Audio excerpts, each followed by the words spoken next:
Good day, Sagittarius viewers. I am Sarah B, and you're tuning in to Just Be Tarot. Thank you for amazing energy. Thank you for hanging out with me, and thank you for clicking on like, subscribing to my channel, and also hitting that notification bell. That will let you know when I'm going live or posting new readings.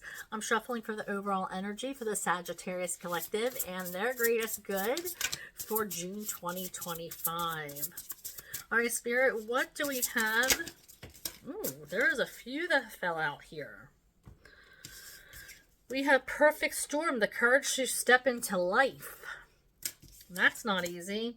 All right, possibility for union.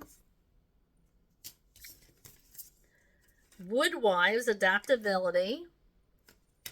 And magician's steward, confidence in your magic. Woohoo!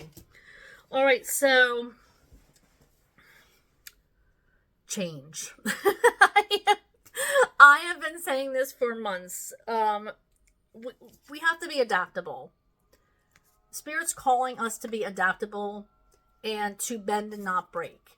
We're being handed a lot of things, and we're going to be handed a lot of things in the near future that we're just going to have to build on, essentially. We're going to have to see the changes that we need to make and make them. A lot of these things are going to be for our greatest good. If we see these opportunities coming, then we have to snatch them. And if we don't, then there's going to be tower moments happening. And we all know that tower moments, they even can be destructive. I'm not going to mince words. The universe can be destructive. And it will be destructive if you're not listening to and following these opportunities that Spirit has in line for you. Things are going to be coming in that you're needing to pay attention to. You need to be more aware, more perceptive, more mindful, and more present. And it's super important. And if you're like, how do I do that? How can I be more present? How can I be more mindful? How can I be, more aware? You have so much inside of you that everybody is able to connect with their intuition. Everybody is able to connect with their guides and guardians.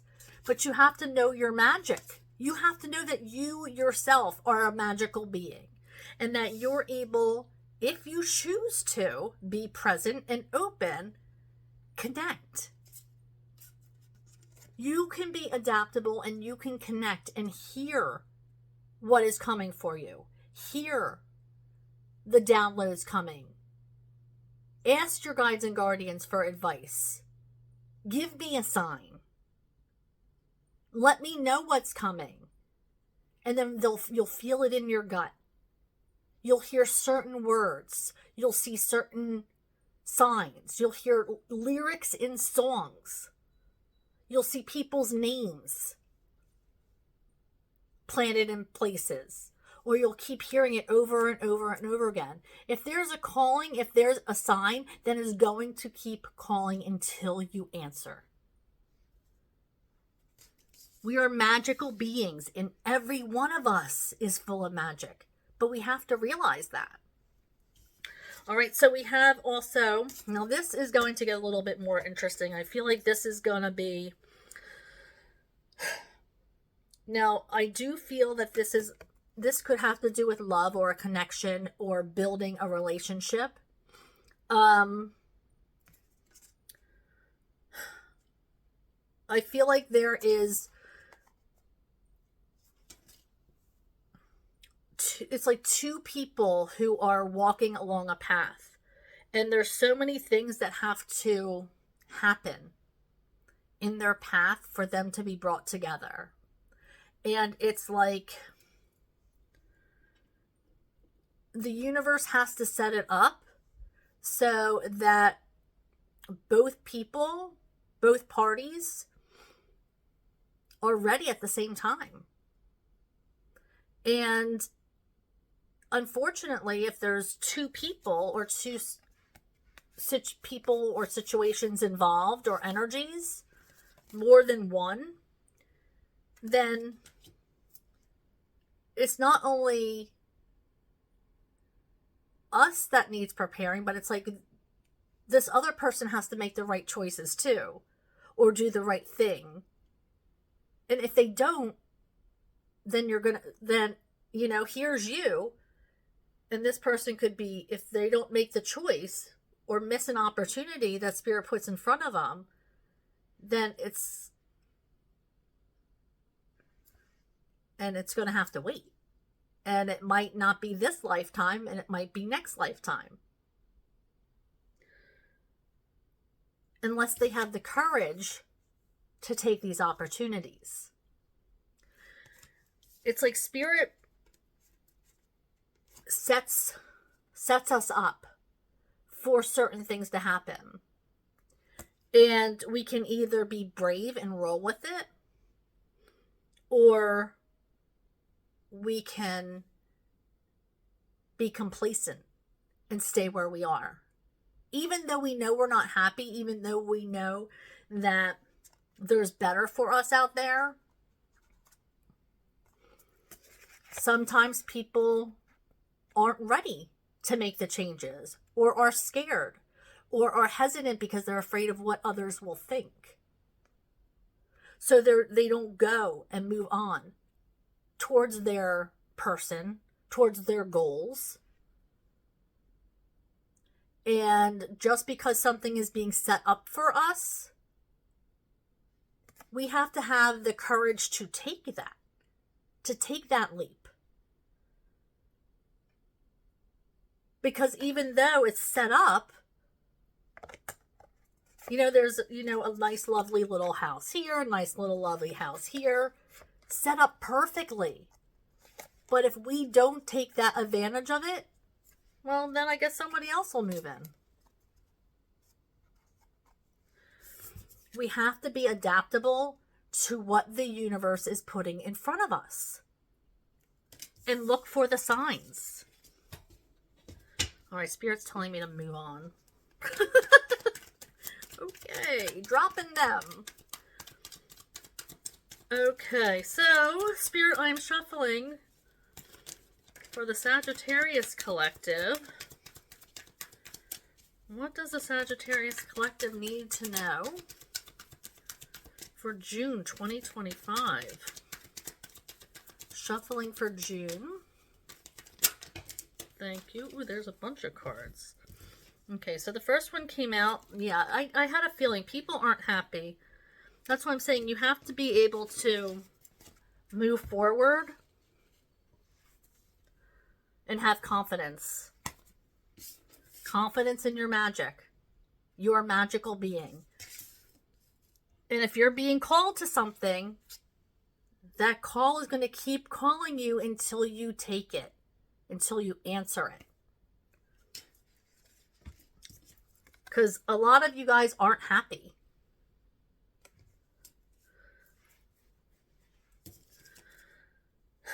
So, the first two that came out together are the King of Pentacles and the Nine of Swords in reverse. So I do feel like this King of Pentacles energy is somebody who is gaining confidence. Somebody who has put their anxiety and their worst fears behind them.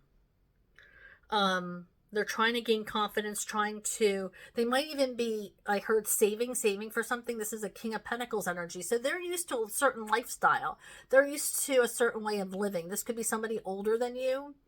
And they are gaining more confidence, gaining more wisdom. They are really, really trying to get their ducks in a row. They're trying to focus on their lives and building. They have a lot of abundance. They have a lot of wisdom. They bring a lot of that to the table. So they're gaining more confidence as life goes on, because of the lessons that they've learned throughout their life. Now, for some reason, this King of Wands is in a state of unrest, though, I fear. Now, this next set of cards that came out is the Seven of Wands in reverse, the Three of Cups, and the Tower. So I feel like this is, you're over defending somebody in a friend group or in a family member, perhaps. I feel like you've been sticking up for this person. You've been defending them. You know, of course you're going to defend family and friends until the end. Well, the end is coming because there's something destructive that's going to happen. They might even blow something up themselves. Self-sabotage, saying the wrong thing, doing the wrong thing, hurting somebody. But this isn't just a cluster F. That's what I just heard. This is going to be a big old mess. So if this is not something that has come in for you yet, it will be coming in for you. This is definitely something that is in your energy. This could be a family member. Like I said, this could be a friend. This could be a husband. Somebody is effing things up. You're tired of defending them. This is somebody that's part of a friend or family, but they're about to blow something up and it's not going to be cute. This is about destruction. Something that is, this is self-sabotage. I feel like it's going to hurt people.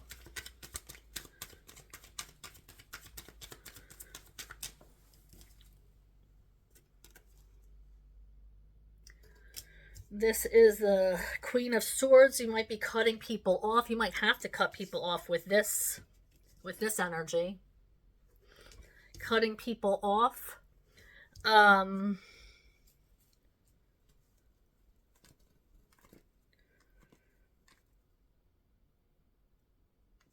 You might have to be brutally honest with somebody.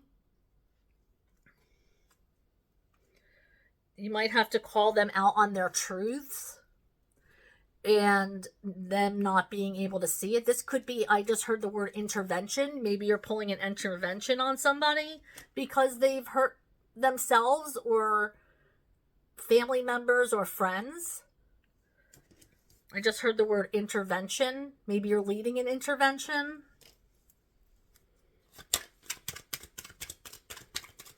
Maybe you're just trying to protect them from themselves.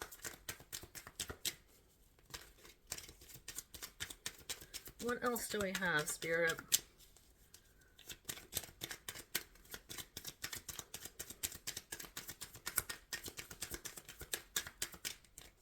What else do we have? Thank you. Too many. Thank you. Okay.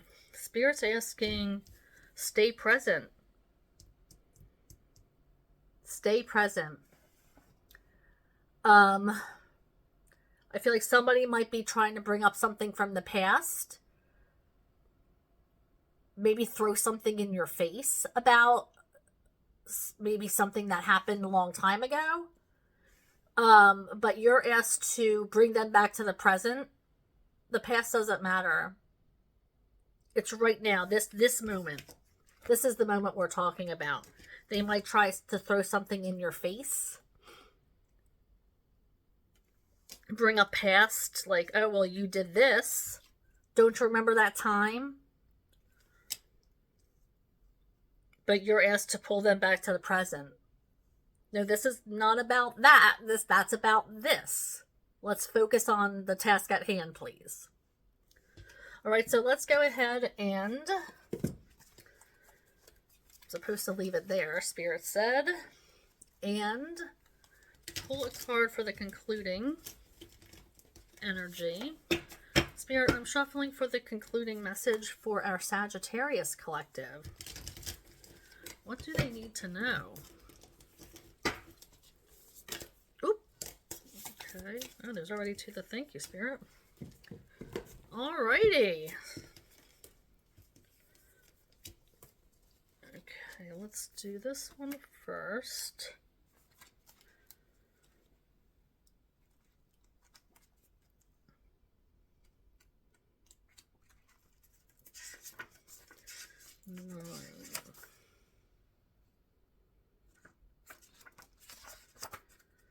Oh my gosh, this...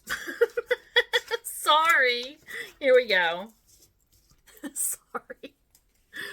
All right, the fault line. The fissure, the crack, the weak link. I just feel like this is Spirit just knows. Thank you, Spirit, for the synchronicity. Imagine walking across a frozen lake that begins to crack before your eyes.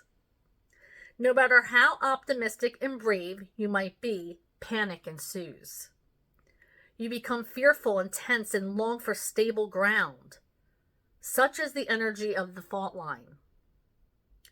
It's the energy of walking on eggshells, of precarious dynamics, of sensing what is ready to break open into chaos.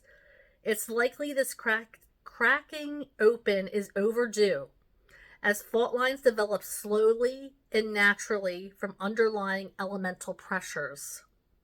This card comes as a potential warning not to deny the shakiness that's afoot.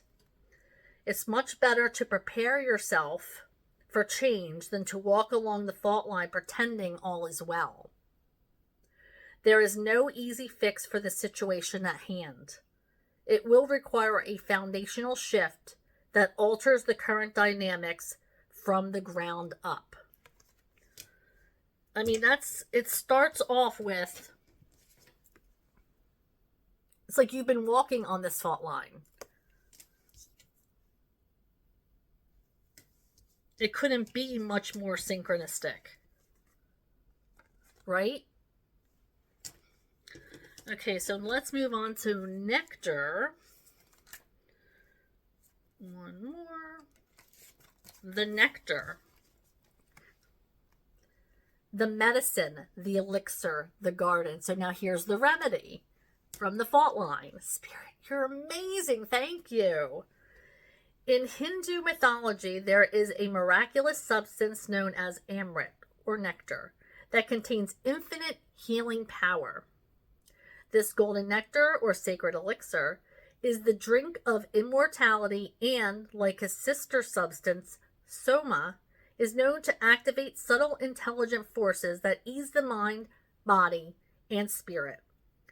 Though esoteric, these images lead us to the central energy of this archetype. The sweet, potent, heavenly essence that lubricates our spirit back to life. The nectar card calls us to identify and relish in places, practices, people, and activities that regenerate and heal. Medicine is needed, and it comes in subtle forms that you may be overlooking. Seek the most sensuous, fragrant flowers in the garden you have forgotten. Don't underestimate this remedy. It is said when someone has activated this substance within, it is reflected in their shimmering eyes. So, look for something or somebody who is a healing energy and surround yourself with it. This could be going outside and being in nature. This could be surrounding yourself with somebody who makes you feel loved. This could be, relaxing on a beach. This just bringing that medicine in, that healing energy. Now it says here, I'll hold up the card again. Sense the nectar within you, dripping from the crown of the head and soothing the brain. Let it drip down the spine like sweet honey. So it's like we're going through all this, but we have to find the healing within ourselves. Change is coming. And we could be that healing energy for people. Remember, the magic is within us. There's going to be changes. There's a lot coming in. I hope this reading was helpful, and thank you for clicking on like and subscribing to my channel. Also, I do go live Mondays and Thursdays between 6:30 and 7, so hit that notification bell. I have been known to do some impromptu lives, so this will let you know when I'm doing them. And if you're not joining me in my lives, I will catch you here next time. Bye, Sag.